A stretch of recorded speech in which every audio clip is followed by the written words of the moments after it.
Assalamualaikum warahmatullahi wabarakatuh. Alhamdulillahi rabbil alamin.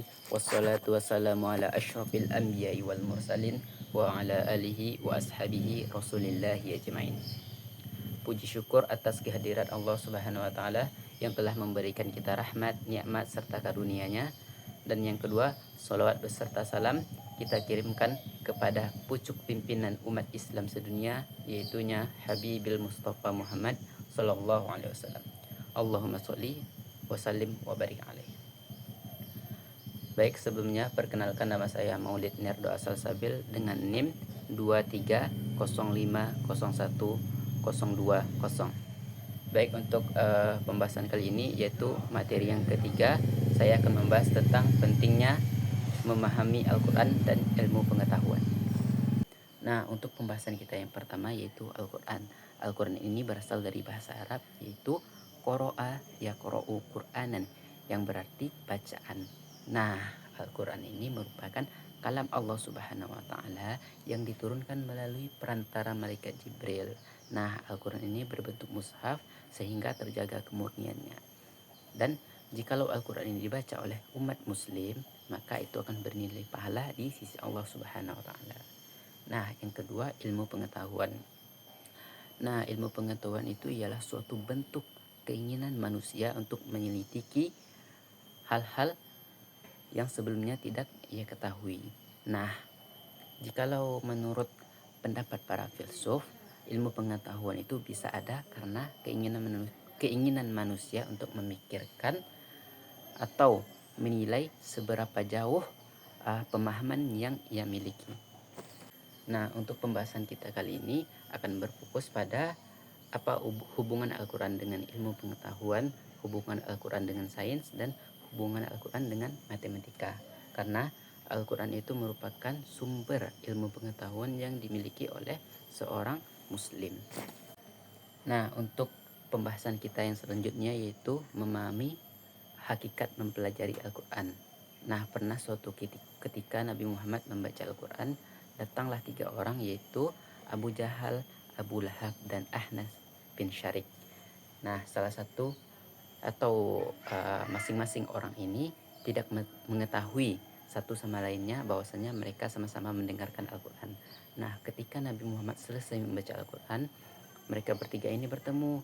Nah, mereka bertiga ini saling mencela karena mereka mendengarkan bacaan Al-Qurannya Nabi Muhammad. Nah, mereka berjanji bahwasanya besok mereka tidak akan datang lagi.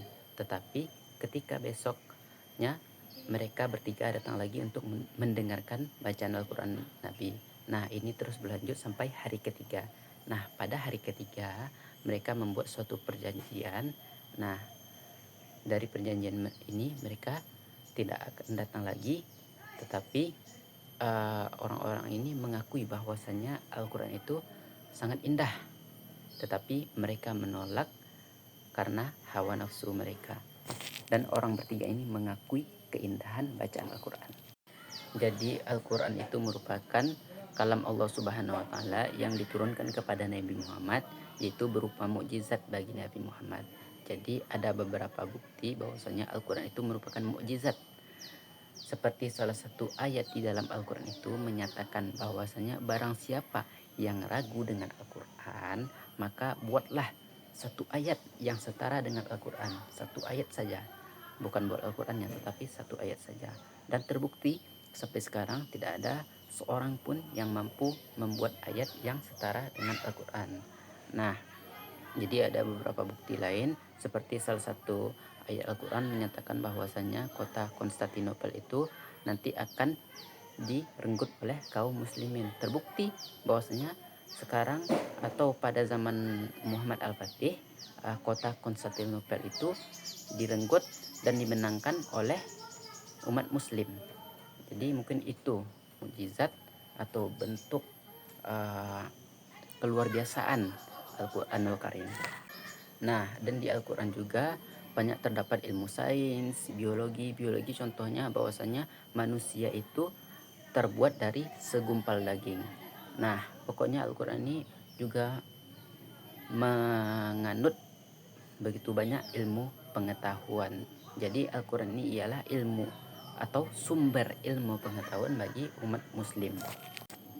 Nah, tetapi pada zaman sekarang Islam mengalami kemunduran karena orang-orang banyak berpikiran bahwasanya ilmu sains dan ilmu agama itu harus dipisah, dan yang penting di dunia itu hanya ilmu agama saja, tetapi ilmu sains tidak penting. Nah, ini ialah pernyataan yang salah ya teman-teman, karena ilmu sains dan ilmu agama itu sesuatu yang penting. Ilmu sains dan ilmu agama itu saling melengkapi kehidupan kita. Ilmu agama untuk akhirat dan ilmu sains untuk duniawi. Jadi itu tuh merupakan penyebab ketinggalan umat Islam pada zaman sekarang. Padahal banyak pernyataan-pernyataan di Al-Quran itu yang mendukung bahwasanya kita itu harus menuntut ilmu.